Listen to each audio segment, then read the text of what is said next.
Neon Nominees. Deadline film reporter Matt Grobar will explore the groundbreaking animated doc Flea, and international box office editor Nancy Tartaglione will introduce us to the worst person in the world. But right now, discussing Spencer with Kristen, Stewart and Pablo Larraín, it's associate editor Valerie Complex. Hello, my name is Valerie Complex from Deadline.com, and I am hosting the amazing panel of one of my favorite films of the year, Spencer from Neon and Topic Studios. I want to introduce my panelists, who I'm like in awe of being around right now. Director Pablo Larraín and Best Actress nominee Kristen Stewart. What's up? How are y'all doing? Good. Due to our shoddy connection via the internet, we had to redo that intro for anyone watching this, and you did call us dope like 3 times in your last one. And I just wanted to bring that back. All right, I want to introduce this dope panel of talented MFing folks. I hope that was better. But I really love the film. It really resonated with me, and you guys deserve all the attention and accolades and nominations that you're getting, because I love the film. And Pablo, my first question is for you. How did you bring together all of the elements to create this sort of refreshing and new way to tell a story about someone? You borrow bits of genre from different places. One of the particular genres I noticed was horror, to make a very atmospheric and sort of complex story about a figure such as Princess Diana. Well, I think I agree. I think that the movie has different sort of variations, different tones and styles, and different ideas. And I think that the way to put all of them together was basically throughout, the main character, throughout Kristen. And it's the only way to do it. When you have a movie that is based on a single point of view, everything goes on the same direction, and then everything goes out from her, from Kristen and her character. So I think it's right there. It's right here. You're looking at her, and she's the sort of the cohesive element that made it possible and made the movie strong, I think. And Kristen, how did you find the balance between giving a performance like this, but giving some of yourself, and giving and having part of Princess Diana be a part of this performance? Like, how did you strike that balance? I just, well, because the movie is, like he said, so embedded in her perspective, and it is really avoidant of being didactic in any way, and really embraces what something feels like versus what it looks like. I just had to be there. I mean, initially, I absolutely tried to sort of learn everything as objectively as I could, but we don't have truly objective experiences with people that we don't know. All of them are sort of through this,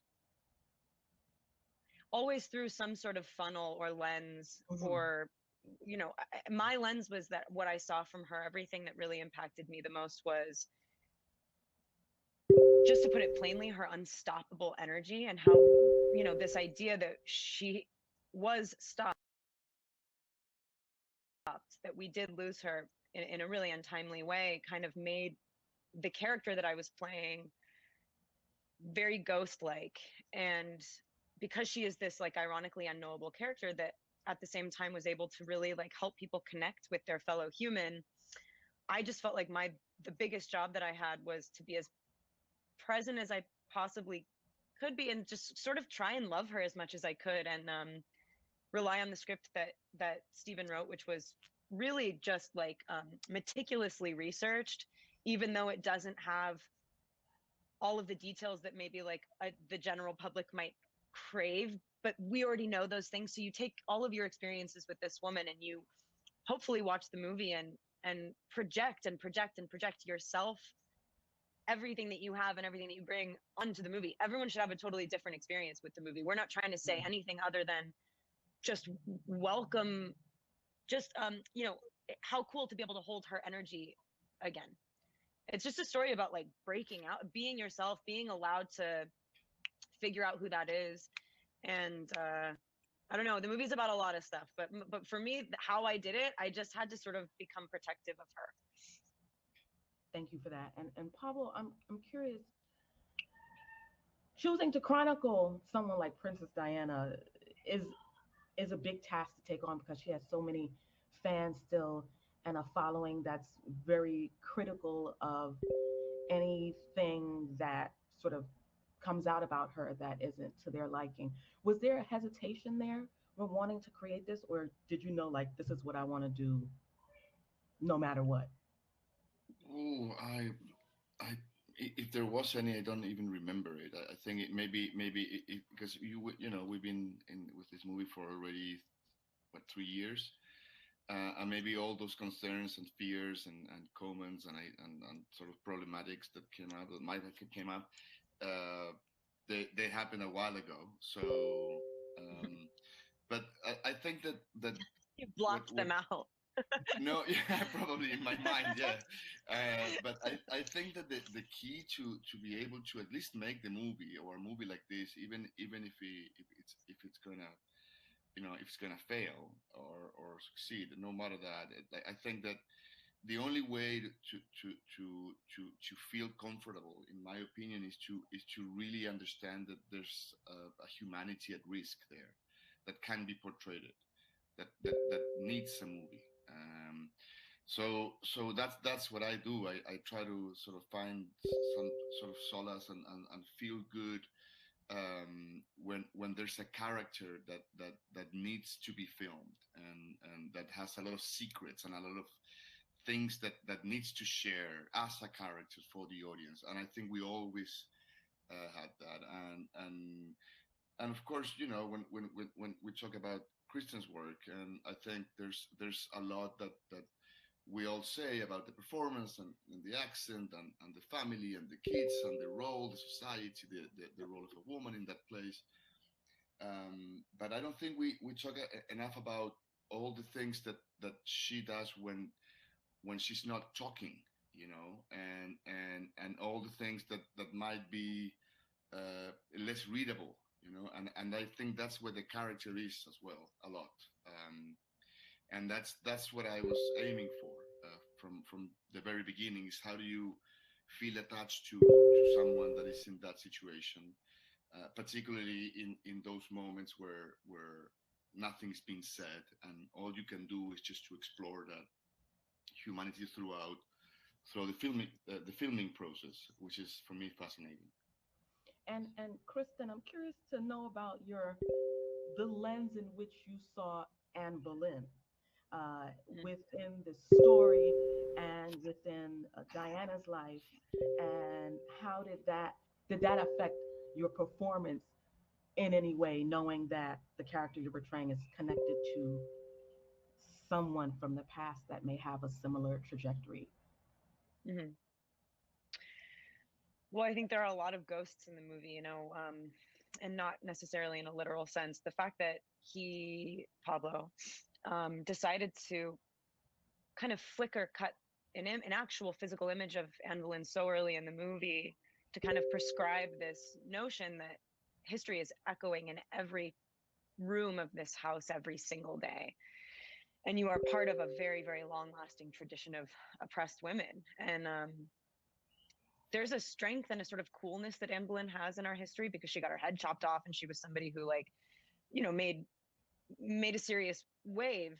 I just think that she's wrapped up in her paranoia. She's wrapped up in also this feeling of sort of, she's not understood. She like wants, she imagines one person that might understand her, and it's only that one person. Also, I think that there's a chance that if you really look at them, I've only seen the movie like 3 times, but I'm forced to think about it a lot. And I think that even Maggie has this sort of feeling that she's not real or something. And so um, I think in a narrative sense, she's there to speak to how, these cogs have been turning the same way for centuries upon centuries. But I think in a sort of experiential, emotional way, Diana is just creating friends. She doesn't have them. And so it's like an internal dialogue that's being externalized because what we're doing is a movie about an internal life and what that feels like and what it looks like versus something that is more on the outside anyway. So that's, and I will say that when he decided to flash her at the dining room table so early in the movie, it wasn't in the script, and it took that scene, it elongated it, it really lent into the horror aspects of how the movie does sort of lean into the shrieking nature of things, in a way that I really didn't expect, and shocked me. And I that's the best. As an actor, there's nothing better than coming to set, having intentions and knowing the story that you want to tell, and having all of these hopes that you're going to have a certain feeling, but then getting to set and going, oh my gosh, I had no idea to the extent that this was going to play out. And she became more of a character even in the movie than she was in the script, I feel.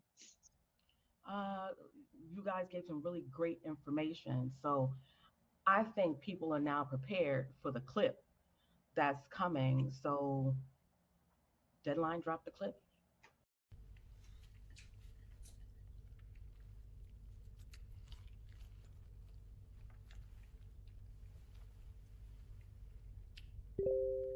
Still hungry, ma'am?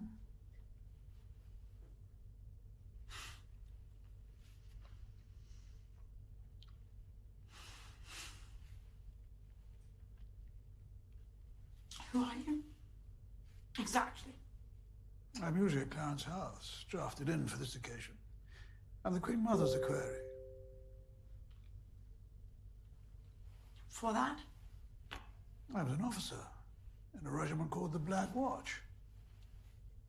And that's what you do. You watch. Mostly I'm here because of the press. It was felt that we needed to be on guard this year because of all the silly attention that your Royal Highness is attracting. It's a magnet for madness. Other people's madness. I have military experience. Part of my remit is responsibility for security within the grounds of Sandringham House. To keep photographers away. Foreigners, you know. One of the men reported back today that they saw you dressing and undressing with your curtains open. If there had been a photographer. Now you really watch. I watch to make sure that others do not see. Their lenses are terribly powerful these days, ma'am. Their lenses are more like microscopes, actually. And I'm the insect in the dish. You see, they're pulling my wings and my legs off. One by one. Making notes on how I react. Because she really does make a fuss, this one, doesn't she? Not like Anne Boleyn, who offered her head to the tweezers with such grace. I just wanted to be sure you were feeling all right. And give you that word of warning. I will feel all right. If you go away, please. Very well. But please, keep your curtains closed. Close my curtains. Yes. Maybe. No. Depending on lots of things.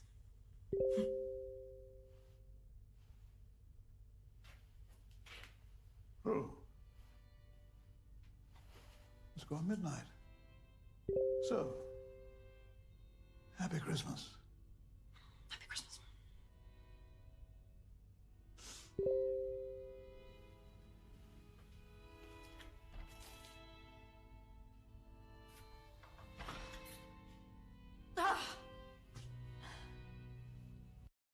Wow.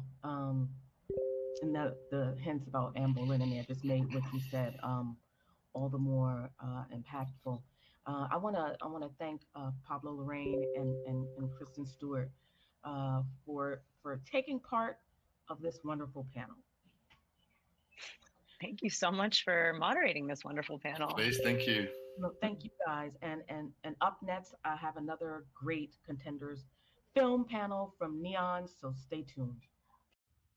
Hi everyone, I'm film reporter Mac Robar, and I'm pleased to be here to present a panel on Neon and Participant Media's Flee, which recently